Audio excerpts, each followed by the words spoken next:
Kommt rein. Das ist meine Werkstatt.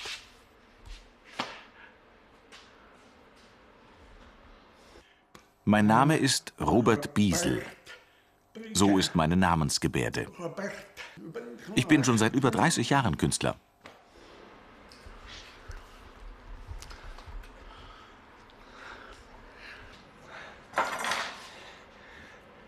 Diese Feder stammt ursprünglich aus einer Matratze. Das alles wäre sonst im Müll gelandet. Ich habe sie aus dem Kern entfernt und verwende sie zum Beispiel als Haare. Ja, und hier hebe ich das dann alles auf. Das Stück ist eigentlich auch Abfall. Aber diese dreieckigen Formen geben immer besonders viel her. Mit ihnen kann ich aus Augen, Nase und Mund schon ein Profil gestalten. Aber ohne Ohren, ich bin ja schließlich taub.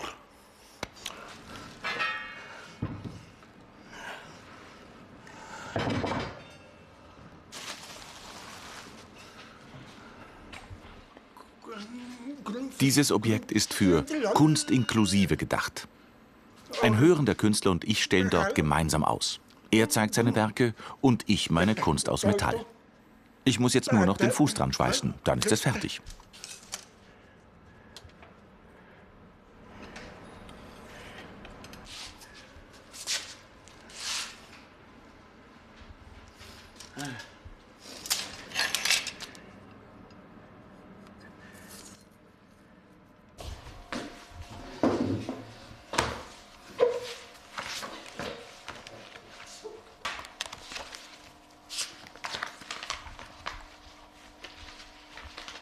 Ich habe mich mit meinen Unterlagen und den Fotos beworben und wurde dann plötzlich nominiert.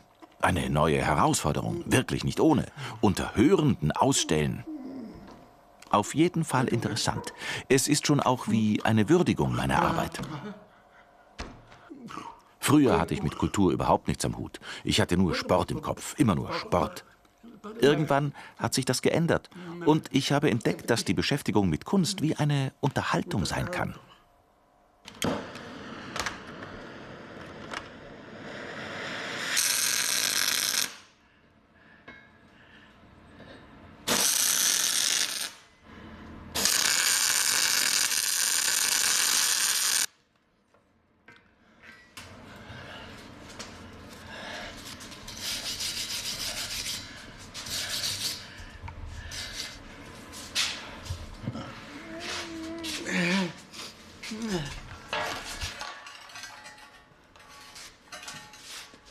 Das ist jetzt fertig.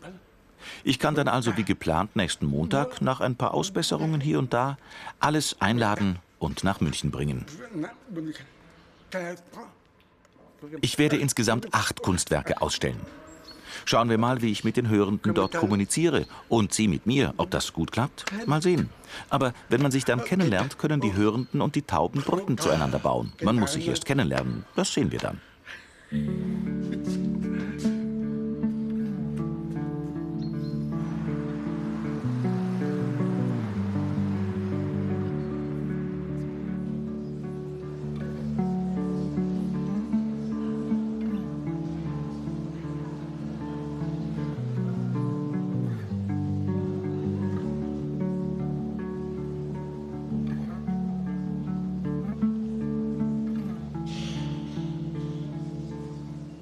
Hallo, ich bin Martina Odorfer. Ich bin Museumsheiner. Aber ich bin nicht die Einzige. Ich gehöre zu einem Team von insgesamt 18 Museumsheinern in ganz Deutschland. Hallo, freut mich, dass ihr gekommen seid. Schön. Wir sind hier in der Sonderausstellung. In der Ausstellung zu William Turner, den ich so gebärde. Warum er gerade diese Namensgebärde trägt, das werde ich euch am Ende meiner Führung noch verraten.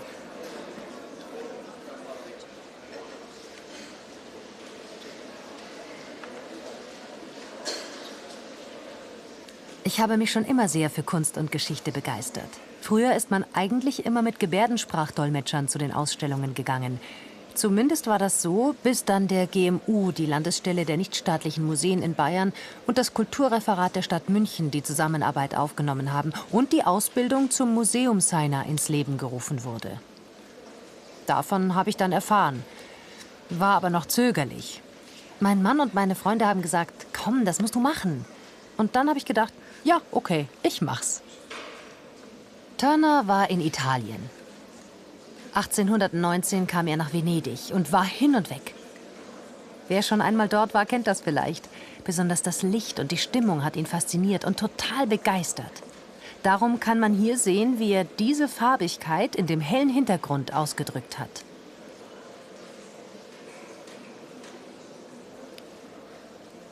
Es ist ja sonst so, dass ein hörender Kunstvermittler spricht und der Gebärdensprachdolmetscher übersetzt. Ein Museumssigner vermittelt mir die Inhalte direkt und unmittelbar. Bei der Übersetzung hängt viel vom Qualitätsniveau der Übersetzung ab. Da gibt es tatsächlich solche und solche Dolmetscher. Das ist eben unterschiedlich. So oder so gibt es Wahrnehmungsunterschiede. Gebärdensprache ist anders aufgebaut. Unter Muttersprachlern ist einfach alles dreidimensional. Der Gebärdenraum, die Mimik, die Gestik, die Körpersprache. Eine Übersetzung ist morphologisch viel näher am gesprochenen Wort. Dadurch geht teilweise auch was verloren. Auf direktem Weg bekomme ich alles mit.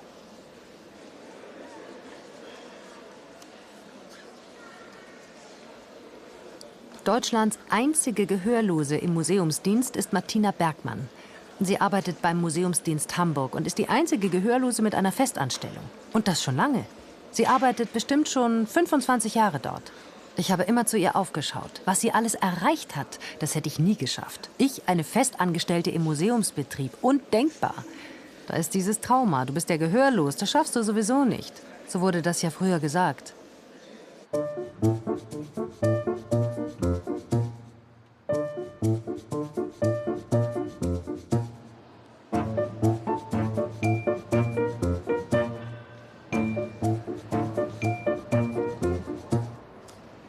Mein Name ist Martina Bergmann.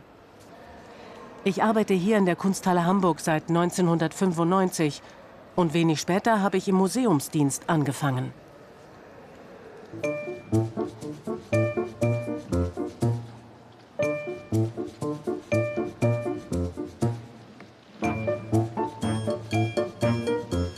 Hier ist der Bereich des Impressionismus.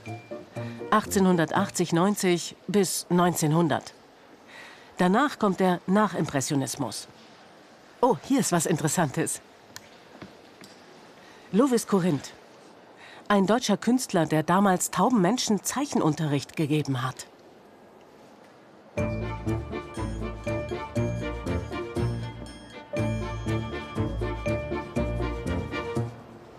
Taube Mitarbeiter im Kunstmuseum, die gibt es kaum. Ich bin die Einzige. Ich habe mir schon oft Gedanken darüber gemacht. Ich denke, es liegt daran, dass ein Studium vorausgesetzt wird. Hat man das nicht, haben viele Häuser Vorbehalte. Hamburg war damals extrem mutig, mich einzustellen. Das war der richtige Zeitpunkt. Ich blicke heute zurück und denke immer noch, wow. Ich muss aber auch sagen, Hamburg ist bekannt für solche Experimente und wagt immer wieder Neues.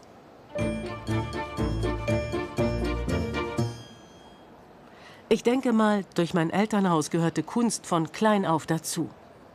Kunst ist für mich wie Musik für Hörende. Die Musik gibt mir nichts Besonderes. Aber die Kunst ist durch die Farben und Formen wie Musik für meine Augen.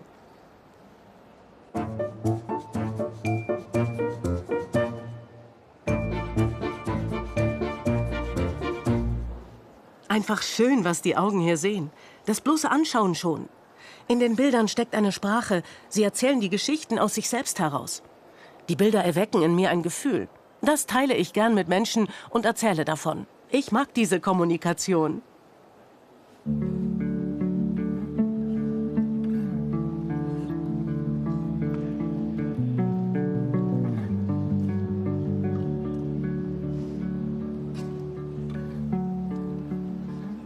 In Zukunft, das ist mir eine große Herzensangelegenheit, müssten viel mehr taube Menschen im Museumsbereich arbeiten können. Nicht nur ich allein hier, wie so eine kleine Hochburg. Auch in anderen Großstädten wie München, Köln, Berlin, Stuttgart, Frankfurt, ganz selbstverständlich. Es sollte normal sein. Ich gehe nächstes Jahr in Rente. Die Altersgrenze habe ich schon lange überschritten. Ich habe wirklich lange gearbeitet. Wichtig für mich ist, dass meine Stelle mit einer Person nachbesetzt wird, die Gebärdensprache 100%ig beherrscht. Egal ob taub, Wichtig ist, sich zu identifizieren und zu empowern, das, was vorangeht. Stärke zeigen, damit die hörende Öffentlichkeit sieht, was natürlich auch taube Menschen können.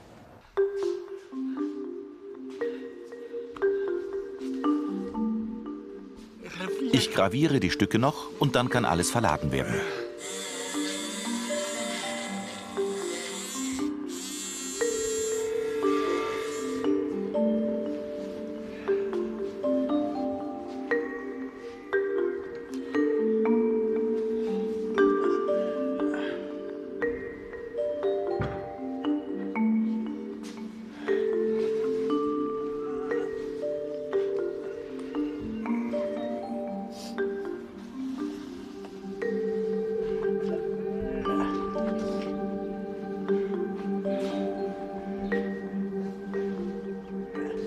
Es kann losgehen.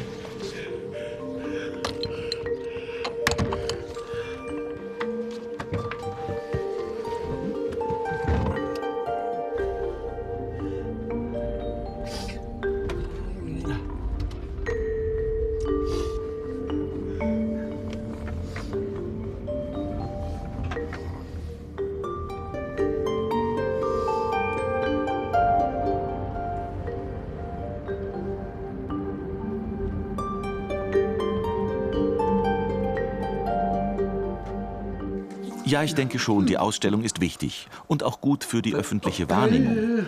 Denn was öfter passiert ist und mich immer etwas geärgert hat, in der Werkstatt gab es Hörende und die hatten so ihre Vorbehalte. Ich wurde gefragt, ob ich auch arbeiten würde. Ich antwortete, ja klar, ich arbeite als Schlosser. Daraufhin wurde ich dann von Kopf bis Fuß gemustert. Ich kann so etwas nicht einschätzen. Auch wenn sie dann fragen, und Geld verdienst du auch etwas? Was meinen die Leute damit? Gehören taube Menschen für sie automatisch in eine Behindertenwerkstatt? Diesen Menschen muss man zeigen, das ist nicht wahr. Ich kann das alles genauso gut wie ein Hörender. Ich kann das alles auch. Die einzige Schwierigkeit ist die Kommunikation.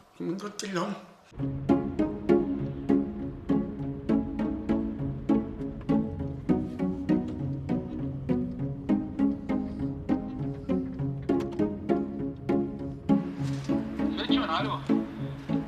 Ja, wird schon.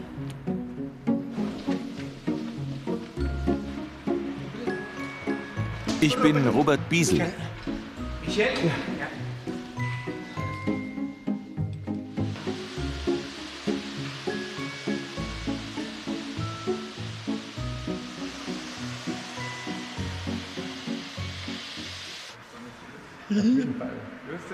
Hallo. Servus.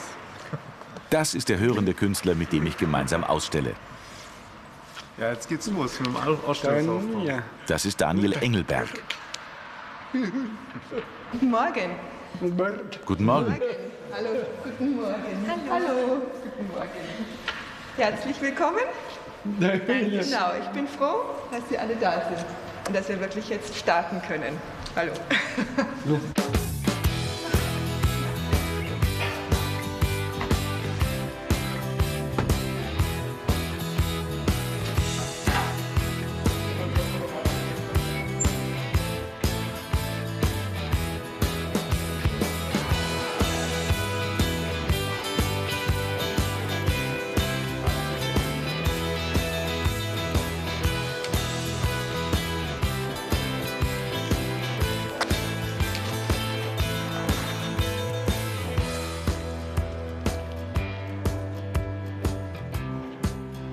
Robert.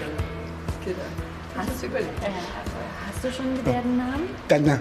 Weil normalerweise mache ich jetzt so Engelberg, also Engel und Berg. So, oder was? Genau so. Oder so? Das sieht irgendwie ganz hip aus. So. So. Also mit dem wäre ich einverstanden. Das sieht irgendwie gut aus. Ja? Ohne Engel. Ohne Ja, Engel oder mit Engel? Na, ohne Engel. Bei der Jury-Sitzung waren ungefähr 85 Bewerbungsmappen von Künstlerinnen und Künstlern aus Oberbayern. Robert Biesel wurde ausgewählt von einem Fachjuror, der selber Bildhauer ist, der da einen besonderen Blick drauf hatte. Und dann wurde dazu noch Daniel Engelberg dazu ausgewählt. Die beiden sind jetzt eine gemeinsame Ausstellung. Mein Name ist Dorothee Mammel. in Gebärdensprache Grübchen.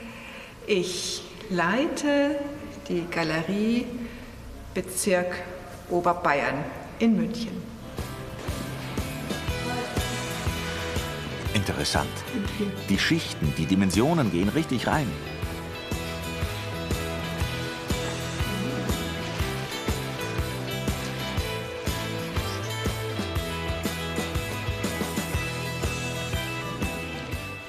Diese Farben wirken so freundlich. Metall dagegen wirkt hart, ist rostig, ganz anders. Schon ein Kontrast.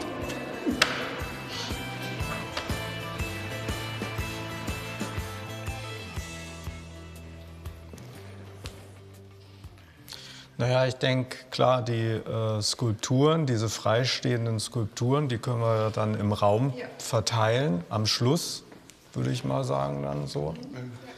Also ich glaube, wahrscheinlich ist es besser, erstmal mit den Bildern anzufangen, dass wir uns überlegen, wo kommt was, weil die Skulpturen kann man ja dann spontan verteilen. Dieser Aspekt, dass dein Partner halt dich nicht hört, darauf muss man sich natürlich einlassen. Aber mir ist das eigentlich gelungen. Mir ist einfach klar, der muss dich immer anschauen, du musst ihn immer anschauen, du musst langsam sprechen, damit das vielleicht abgelesen werden kann. Und insofern, also ich mache mir da einfach gar nicht so viel Gedanken, ehrlich gesagt. Na, was ist der Unterschied und hier und da. Also ich agiere mit Menschen. Und mit dem Robert komme ich einfach zurecht, ob der mich jetzt hört oder nicht, spielt eigentlich keine Rolle. Hallo, ich bin Daniel Engelberg und ich bin freischaffender Künstler.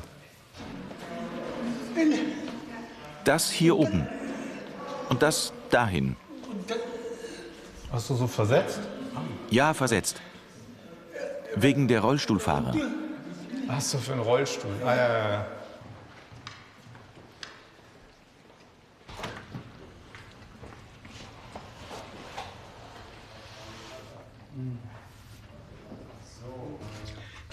Ich brauche Dübel und Schrauben, um das Bild aufzuhängen. Es ist alles da.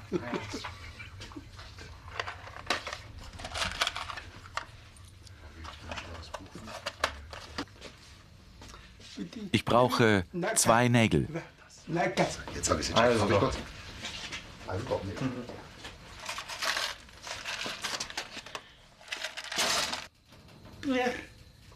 Für Beton?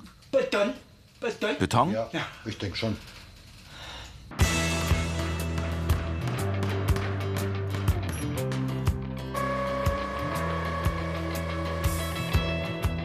Kannst du mir kurz beim Aufhängen helfen?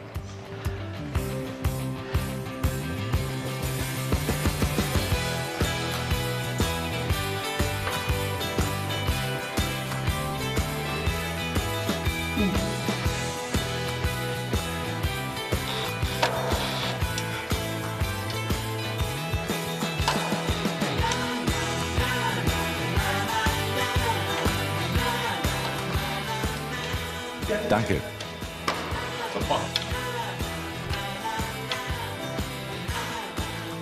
In Italien isst man ja typischerweise Spaghetti, Pasta. Aber niemals mit dem Löffel, nur mit der Gabel. Darum die Gabel hier. Nun, der Robert ist ja Autodidakt und der hat quasi aus einer puren Leidenschaft heraus eine Stilistik entwickelt. Und das finde ich grundsätzlich toll. Also jemand, der aus komplettem Eigenengagement, auch ohne Ausbildung, das einfach macht, ja, weil es ihn so sehr interessiert und daraus was schafft und entwickelt. Also allein daher schon mal totalen Respekt. Und ja, also was uns sicherlich auch irgendwo verbindet, ist ja so eine Leidenschaft zur Technik und zur Materialität. Also wir sind beide Bildhauer und da beschäftigt man sich einfach total gerne mit Techniken. Wie schneide ich hier etwas, wie behandle ich eine Oberfläche und wie erzeuge ich eine gewisse Dreidimensionalität. Und insofern gibt es da sicherlich viele Überschneidungen. Ich habe ja auch Bildhauerei studiert und habe mich immer mit so räumlichen Fragen, mit technischen Materialfragen beschäftigt. Und da gibt es sicherlich viele Überschneidungspunkte bei uns, ja.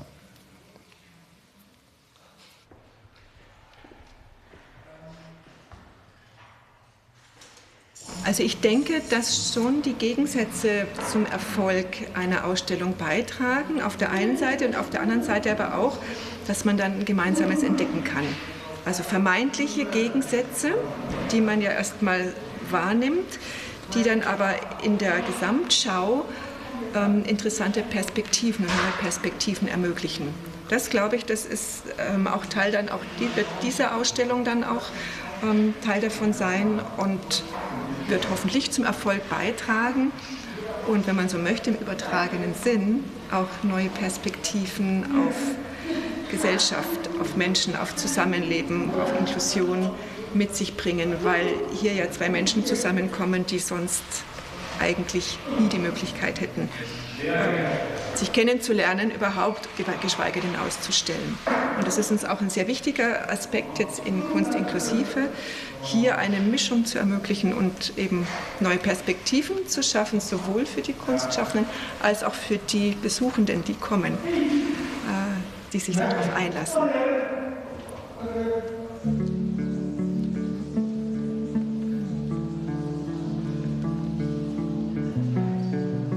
Darum gebärde ich Turner so. Er liebte Schiffe und außerdem hat er mit seiner Malerei einen Durchbruch hin zu einem neuen Stil geschaffen.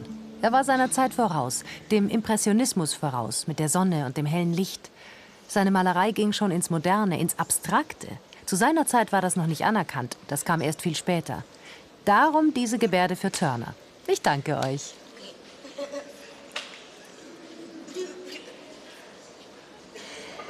Schon als Kind interessierte ich mich für Kunst. Ich liebte die Malerei. Aber es gab nur wenig Informationen darüber. Auch untereinander hat man sich darüber kaum ausgetauscht. Aber jetzt gibt es diese Gelegenheiten und mehr Kompetenzen. Jetzt führen kompetente, taube Menschen selbst durch die Ausstellung. Das war früher nicht so. Ich bin über diese neue Entwicklung sehr froh. Es ist toll, wenn Menschen direkt in Gebärdensprache an den Führungen teilhaben können. Das ist für mich so, wie ich es bei Hörenden immer sehe. Nur eben in meiner Muttersprache. Super, ich bin total begeistert. Für die Zukunft wünsche ich mir... Generell passiert ja schon einiges mit der Teilhabe. Aber im Bereich kulturelle Teilhabe ist das noch viel zu wenig. Da sollte es noch mehr Möglichkeiten und Chancen geben. Und ich mache mir auch Sorgen. Die tauben Künstler, es werden immer weniger. Warum ist das so? Eigentlich hieße ja Inklusion auch, dass es zum Beispiel einen tauben Museumsdirektor geben könnte. Warum nicht? So für die Zukunft? Oder warum leitet nicht mal eine taube Person eine Abteilung in einem Museum? Warum nicht? Oder es könnte für taube Menschen die Chance geben, eine Kunstakademie zu besuchen.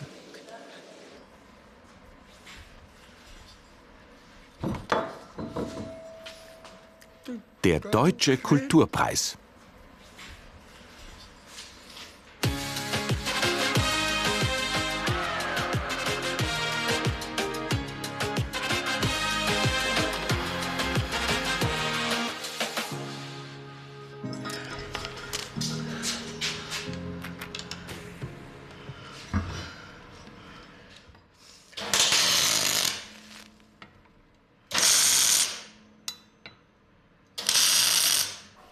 Und dann wurde der Deutsche Kulturpreis bei mir in Auftrag gegeben. Und das war schon ein Gänsehautmoment. Oh Mann. Ich habe mich auch gefragt, ob ich das richtig machen würde. Aber es hieß nur, du machst das schon, wir überlassen dir das. Nach einigen Änderungen stand das Design dann. So war das.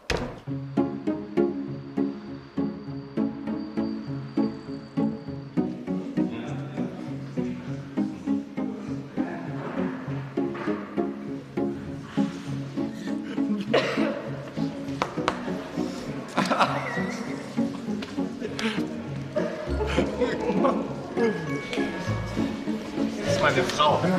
Ich bin Robert. Robert, grüß dich. Schön, dich kennenzulernen.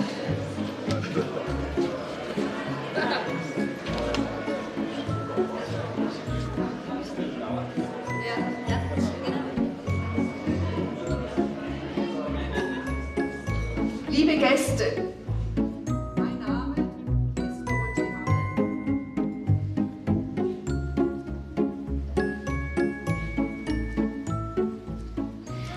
Ein tauber Künstler und ein hörender Künstler zusammen hier in diesen Räumen.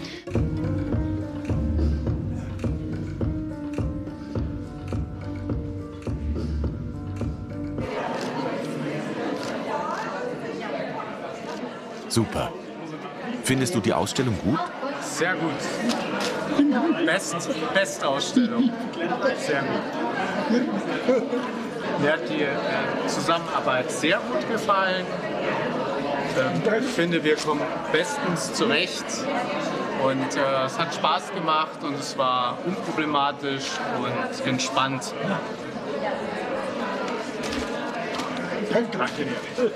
Ich danke dir. Ich könnte mir diese Kunst in jeder anderen Galerie auch vorstellen. Und, aber also ich meine, diese beiden Künstler, die sind wirklich ganz großartig. Die anderen waren auch gut. Dieses gefällt mir auch besonders gut. Die beiden Künstler gefallen mir besonders gut. Kunst und Gebärdensprache, da musste ich natürlich kommen. Es ist noch gar nicht selbstverständlich. Ich schaue mir sonst Bilder an oder lese die Begleittexte und frage mich, was der Künstler wohl damit meint. Wenn das in Gebärdensprache vermittelt wird, habe ich einen ganz anderen Zugang und bekomme alles mit. Deshalb bin ich auch gekommen. Juror? Wo? Interessant. Ja, also heute ist es jetzt das erste Mal, dass wir uns auch live begegnen, also von Angesicht zu Angesicht.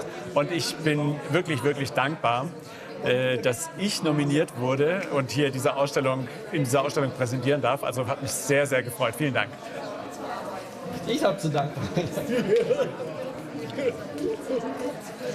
Eine Frage wäre zum Beispiel, ob Sie sich vorstellen können, dass man tatsächlich, also ich meine, jetzt sehen wir das ja live, dass es möglich ist, hörende und gehörlose Künstler zusammen eine Ausstellung zu gestalten. Ich meine, für mich war es eine Herausforderung, weil ich mit gehörlosen Künstlern schon viele Ausstellungen gemacht habe. Aber das war für mich jetzt auch praktisch eine Brücke schlagen in die Kunstwelt der Hörenden. Und ich fand es schön. Also für mich war es eine positive Erfahrung. Und das hat mir jetzt auch nochmal Mut gegeben, also dass ich da jetzt nominiert wurde und dass es eben dieses Zusammenspiel gab.